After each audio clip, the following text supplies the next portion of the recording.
সামান্য এক সবজি বিক্রেতার মেয়ে তৃতীয় শ্রেণীর স্কুল ছাত্রী নজর কাড়া সাফল্য পেল জাতীয় স্তরের যোগা প্রতিযোগিতায়, যার সুবাদে নেপালে অনুষ্ঠিত হতে চলা সাউথ এশিয়ান গেমসে অংশগ্রহণের সুযোগ পেল সে।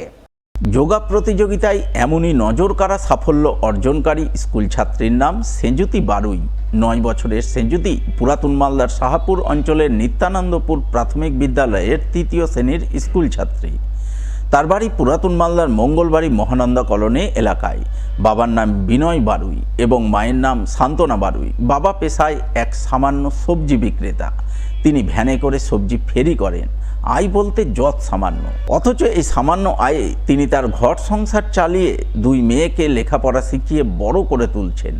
2 মেয়ের মধ্যে ছোট মেয়ে সেঁজুতিকে খুব অল্প বয়সেই যোগা প্রশিক্ষণ ক্লাসে ভর্তি করেন। সেখানেই প্রশিক্ষণ নিয়ে ইতিমধ্যেই সেঁজুতি একাধিক সাফল্যের মুখ দেখেছে। তবে সম্প্রতি সে কলকাতার জোড়াসাঁকোতে আয়োজিত জাতীয় স্তরের যোগা প্রতিযোগিতায় নজর কাড়া সাফল্য পেয়েছে, 3য় স্থান অর্জন করেছে, যার সুবাদে সে আগামী ডিসেম্বর মাসে নেপালে অনুষ্ঠিত হতে চলা সাউথ এশিয়ান গেমসে অংশগ্রহণের সুযোগ পেয়েছে বলে খবর। স্বভাবতই মেয়ের এই সাফল্যে বেজায় আনন্দিত ও গর্বিত সেঁজুতির পরিবারবর্গ সহ বিদ্যালয় কর্তৃপক্ষ। পেশায় একজন সবজি বিক্রেতা, তো ভ্যান চালিয়ে সবজি বিক্রি করি। হ্যাঁ, আমি কিন্তু মানসিকভাবে 80% হ্যান্ডিক্যাপ্ট। হ্যাঁ, সরকারিভাবে আমার হাতের অবস্থা খারাপ, আমি 80% হ্যান্ডিক্যাপ্ট। আমার যখন মেয়ে জন্মায় সবাই মেয়ে হয়েছে বলে করছিল, কিন্তু আমি তাতে কোনো দ্বিধাবোধ করিনি যে মেয়েই আমার সব। কারণ মেয়েকেই আমি বড় করে দেখাবো যে মেয়েও ছেলের উপযুক্ত হতে পারে। তাই আমি আমার মেয়েকে নিয়ে অনেক স্বপ্ন দেখি। আমার মেয়েকে আমি যোগায় ভর্তি করেছি, করে বিভিন্ন জায়গায় কম্পিটিশনে আমি ওকে নিয়ে যাই। আমার আর্থিক অবস্থা খারাপ, তবুও আমি তাকে নিয়ে যাই, কিন্তু আমি পিছপা হই না। যত বেশি পয়সাই লাগুক না, যত দূরে যেতে হোক না কেন আমি যাই। আমি চাই যাতে আমার মেয়ে ভবিষ্যতে একটা বড় কিছু হতে পারে এই যোগার মাধ্যমে, তাই আমি চেষ্টা করছি। আমার কাছে ও 3 বছর বয়সে ও আমার কাছে আসে। ও যে সময় আমার কাছে এসেছিলো সেই সময় আমি অন্য বাচ্চার মধ্যে এর মধ্যে খুবই আমি আলাদা জিনিস দেখেছিলাম। ও যে হারে back bending, front bending, twisting, balancing, hand ব্যালেন্সিংয়ের আসনগুলো করছিল, তো সেই সময় মধ্যে আমি যদি ছোটো বাচ্চার মধ্যে এই প্রতিভা যদি থাকতে পারে, তাহলে যদি এইটাকে আরেকটু সময় দিয়ে আমাকে যদি এই পিছনে একটু খাটতে হয়, তাহলে আগামী দিনে এর উজ্জ্বল ভবিষ্যৎ আর আমি ভালো একটা স্টুডেন্ট আমি তৈরি করতে পারবো। তো হ্যাঁ, আমি এই জিনিসটা দেখেছি। এর আগে এটা এর প্রথম নয়, এর আগেও অনেক কটা কম্পিটিশান খেলেছে, এখানেও ও খুব ভালো রেজাল্ট করেছে। এবং এখানে যেটা আমাদের রবীন্দ্রনাথ ঠাকুরের বাড়িতে যেটা হয়েছে জোড়াপুকুর ঠাকুর বাড়িতে, সেখানে ও ব্রোঞ্জ মেডেলিস্ট। ও অত সুন্দর পার্টিসিপেট করেছিল। আর এখানে 1-2খানা স্টেট নয়, টোটাল 5 থেকে 7খানা স্টেট পার্টিসিপেট করে। তার মধ্যে গুজরাট ছিল, মহারাষ্ট্র ছিল, ঝাড়খণ্ড ছিল, আমাদের ওয়েস্ট বেঙ্গল, বিহার আর অন্যান্য রাজ্য ছিল। তাদের মধ্যে বাচ্চাদের মধ্যে লড়াই করে এই যে 3rd র্যাঙ্ক করেছে, যেটা আমরা অনেক খুশি। তার সাথেও ও যেটা মেগা চ্যাম্পিয়ন রাউন্ড যেটা হয়েছিল, এখানে টপ 10 স্টুডেন্ট নেবে টোটালে। এখানে ও টপ 10-এর মধ্যে 6 র্যাঙ্ক করেছিল। এখানে সত্যি আমরা এটা আশা করিনি যে ও টপ 6-এ আসবে মেগা রাউন্ডে, কিন্তু অনেক খুশি। ও এখন নেপালের জন্য তৈরি হচ্ছে, এর পেছনে এখন আমার আরও খাটতে হবে, আর একটু ভালো করে দেখে একে তৈরিযুক্ত করে এই জন্য আগামী দিনে এর উজ্জ্বল ভবিষ্যৎ আমি এইটুকুটাই কামনা করি।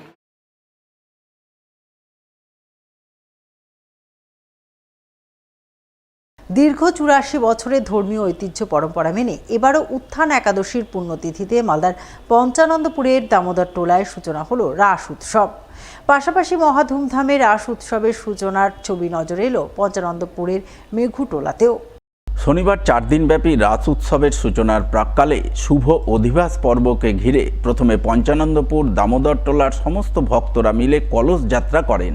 তারা ঢাকঢোল বাজিয়ে হরিনাম গাইতে গাইতে গঙ্গা থেকে মঙ্গল ঘট ভরে জল আনয়ন করে মন্দির ধৌতকরণ করেন। এরপর শুরু হয় অধিবাস পর্বের পুজোপাঠ, যাকে কেন্দ্র করে শনিবার কার্যত উৎসব মুখরিত হয়ে ওঠে গোটা পঞ্চানন্দপুর এলাকা।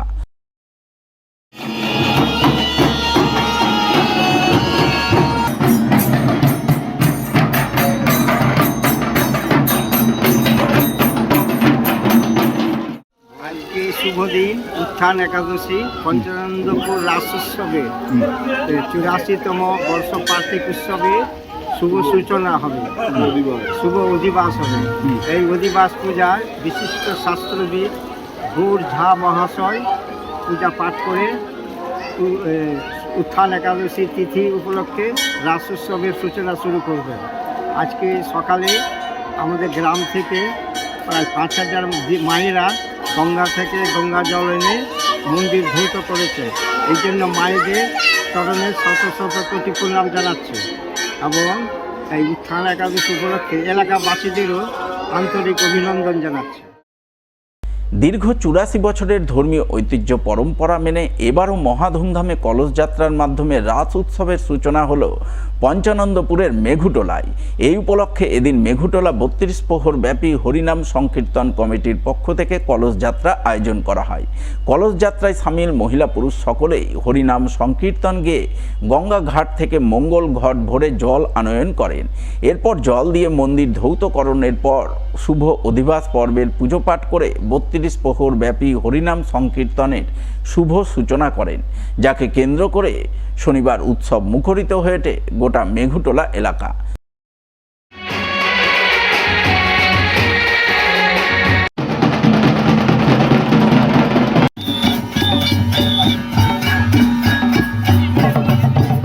রাধা গোবিন্দ মন্দির মেঘুটোলা কেন্দ্রস্থল 32 প্রহর মহাযজ্ঞের অগণিত ভক্ত মহিলারা গঙ্গা থেকে জল এনে মন্দির ধৌতকরণ করা হলো। আজ তার শুভ অধিবাস এবং এরপরে আমাদের 4 দিন ব্যাপী লীলা কীর্তন হবে। তারপরে আমাদের সাংস্কৃতিক অনুষ্ঠান এবং বাউল পরিবেশন হবে।